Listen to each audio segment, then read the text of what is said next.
Hi, this is my review of Aces and Eights Shattered Frontier. Aces and Eights is an Old West role playing game. However, it feels like a very strong, very detailed Old West simulation. That is, there are a lot of elements and gameplay mechanics that recreate all the challenges and all the particular things you would expect a cowboy that lives in the old Wild West to face every day. Now let's talk about the quality of the PDF. The quality is great. You have great organization, everything is very well written and well explained. You have bookmarks, you have some amazing illustrations. They have that retro feel to them. They feel like you would see them in one of those old lunch boxes or cowboy comic books or novels. You also have some photographs, some black and white and sepia colored photographs.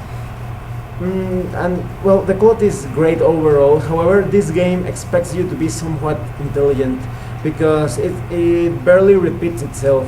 Once it tells you a rule, you'll be lucky if it's repeated once or maybe twice. And it's quite different from other games that feel like they're written for dummies, that they repeat 4 or 5 times each and every rule. But here I prefer this style that feels more clear and more sophisticated. Now let's talk about the contents of the PDF. Now this game is quite deep and quite complex, but that doesn't mean it has to be like that from the start. In fact, the first thing you run into when opening the book or the PDF is there's a simplified version of the game, so you can start playing right away. You create a very simple character and you run a gunfight with very simple rules. Now, there are some similarities between Aces and Eights and Hackmaster, the other superb RPG from Kenzer and Company. And that is the way combat works and character creation, but I'll get a bit more into that later. Let's talk about combat first. Like in Hackmaster, you don't run combats divided by turns. That is, it's not going to be it's your turn to attack and it's my turn to attack. It's more like, it feels like real time, very organic, very alive. The game master is going to be counting 1, 2, and each player is going to take an action with each count. However, when in Hackmaster, you mostly deal with seconds. That is, each number represents 1 second. In Aces and Eights, each count 1, 2 represents a tenth of a second. And that's because every little action that you take during a gunfight could determine whether or not your character survives or dies during that battle. So for example, let's say you got into a fight or a problem with some outlaw or some type of enemy, and that enemy or adversary won initiative, and the opponent is drawing his gun before you, and you have to decide what you are going to do.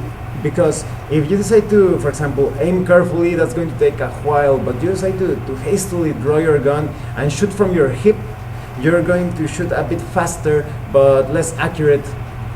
And maybe there are obstacles or objects between the both of you, so maybe you're behind a barrel and you may instead choose to drop down and take cover while you draw your gun.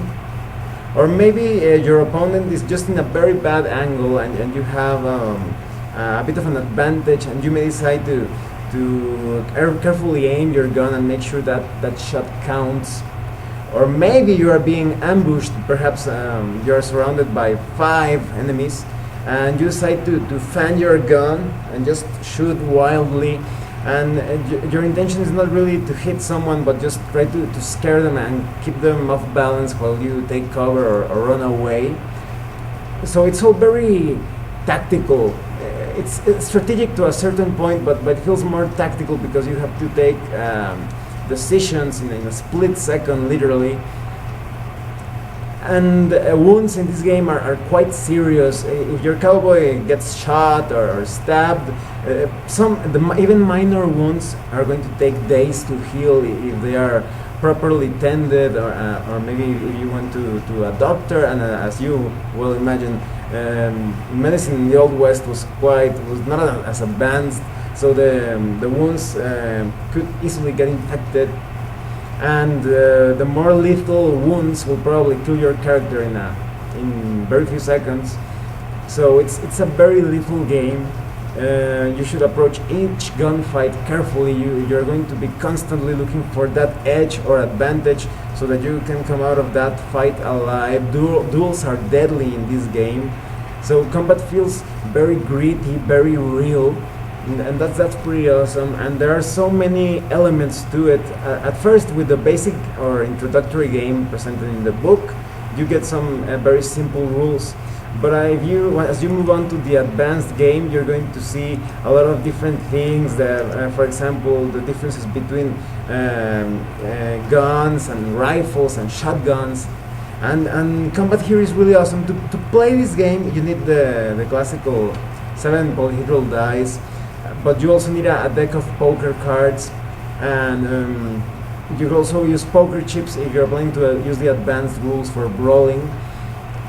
And at first, some might think like it feels like a gimmick, but no, this is very appropriate for the Old West setting.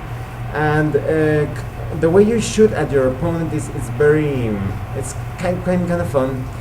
It takes a bit long to factor different to crunch the numbers, but it's quite fun once you get the hang of it. And basically, you have a shot clock, and a shot clock is kind of like a bullseye that you put over a silhouette. Obviously, you have to print this in acetate or some transparent material, and you place it over the silhouette, and according to your roll, you're probably going to hit that specific target. So for example, maybe you're aiming at your enemy's heart, and you make your roll, but if you rolled high enough, you hit your opponent in the place that you want the bullet to land. However, if your roll was pretty low, you will have to draw a poker card, and according to the suit that you maybe you drew the ace of spades, for example, or maybe you drew hearts or whatever, the shot is going to deviate in that direction. And this is different for the shot clock, and this is very cool. It feels, I don't know, very personal. It kind of feels like you are there in the battle. Even though this game plays very well with miniatures, this shot clock mechanic, it makes you feel like you are looking at your opponent through the eyes of the miniature. So you have these different silhouettes, and you also have different objects such as barrels, saloon doors, and you may use them sort of like cover. You place these silhouettes on top of the enemy silhouette to see if the enemy has cover. So for example, maybe the enemy is standing behind a wall or behind a fence, and you put the shot clock, and you see that the bullet hit the fence or the wall instead, and maybe it provided that opponent with cover. However, this game also takes into account the hardness of each object, so maybe the bullet actually went through that fence and managed to land on the spot where you wanted it to land. So that's pretty good. Its combat feels really organic, as I was telling you, and as I was also mentioning, there are so many modifiers based on the distance, on whether you are moving or not, on the type of weapon that you are using. Each weapon has different speed, so rifles usually shoot longer and are a bit stronger in some cases. The bullets does more damage than a simple gun, but it's also slower. So it depends on the type of situation. And you can store your weapons anywhere you want. So for example, maybe you want to keep your gun hidden down your pants, and when you draw your gun, it actually may take a bit longer, but you get the element of surprise. And you also have to check the angles and the facing of your miniature to see if you're going to get some penalty based on that. There are many different modifiers and ways and elements that modify each gunfight. Maybe it's the terrain, or even reputation has something to do with during combat, or has an influence over a gunfight. So, for example, maybe you're facing Cowboy Joe, but that's an entirely different matter if you're facing Red Devil Joe, the fastest gun this side of the Mississippi, because your character is going to feel intimidated by your enemy's reputation, and the enemy is going to feel confident on his reputation, and of course your reputation will also affect your enemy, so maybe you have a greater edge because of it. Mm, you also have to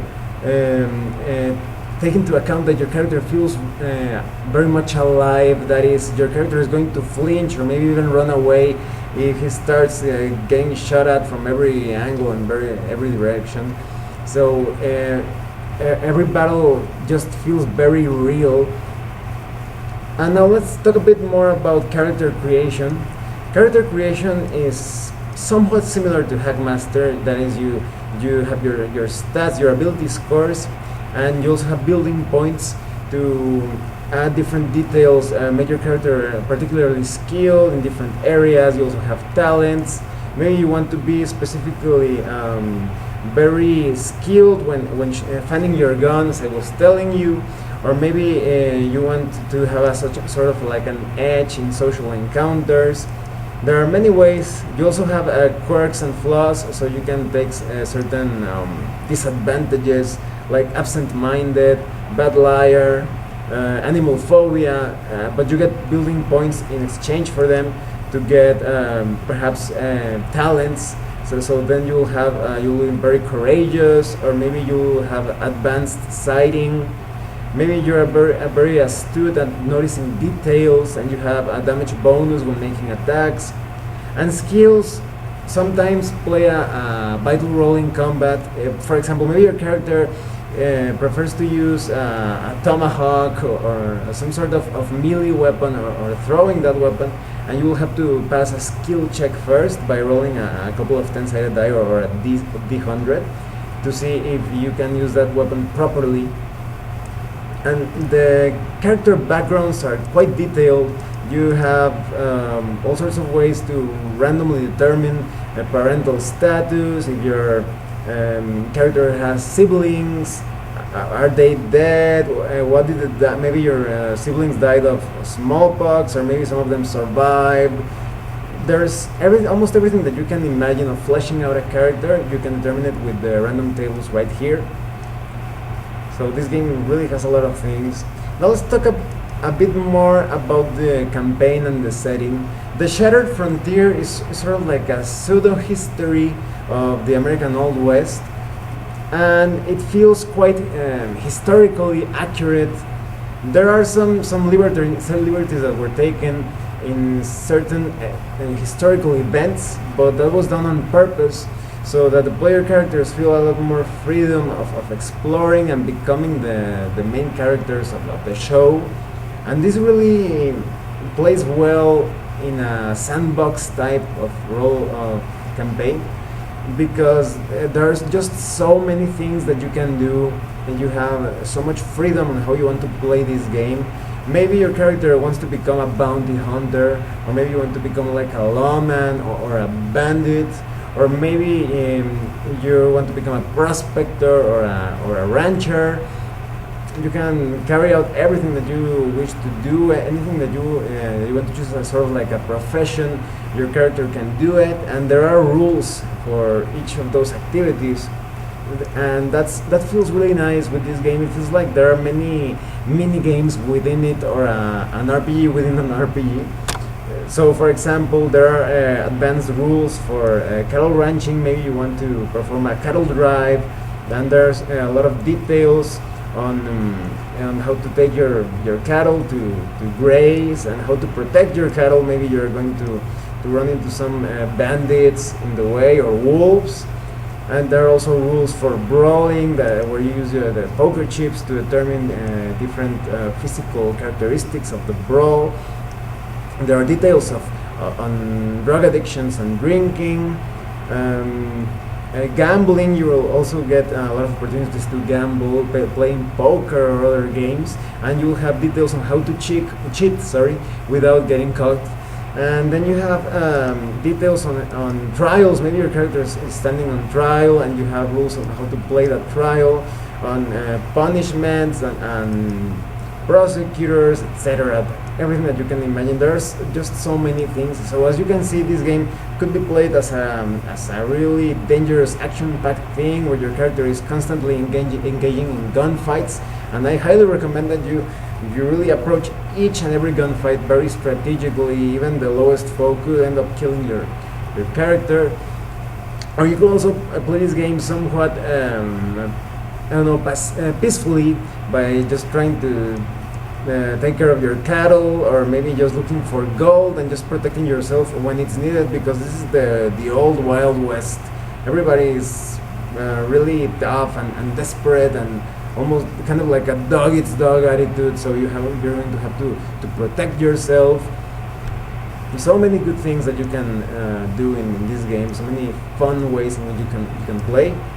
And you have a lot of information of the setting and game mates. And I have to mention that in the website of Kenzer and Company, you have a lot of free downloadable content, so you can run games easier, and you even have a free adventure, I believe.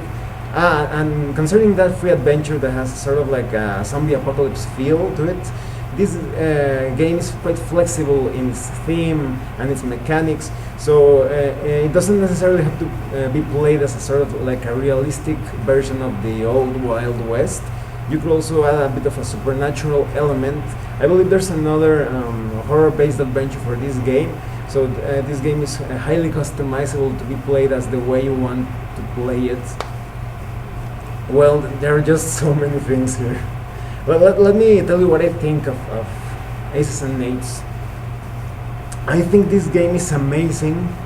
If you have never played an Old West role-playing game, this is a great entry point, and you just don't feel intimidated by the huge amount of content. Just play little by little, adding rules as you get used to the basic rules. And you have so many ways in which you can just kill the monotony and repetition, because maybe you suddenly get a bit tired of just having gunfights, and then you can perhaps engage in cattle ranching, or maybe you want to become a professional gambler. So there are many ways in which you can customize your RPG experience with Aces and Eights. I really can't find a negative point to this game. Just there are maybe errors of perception on the complexity of the game. So as I was telling you, you don't need to use all the rules. Just use the rules that you can handle, and you're going to have a great Old West experience with this RPG. Well, thanks for watching my review. If you have any comments or questions, please let me know. See you later.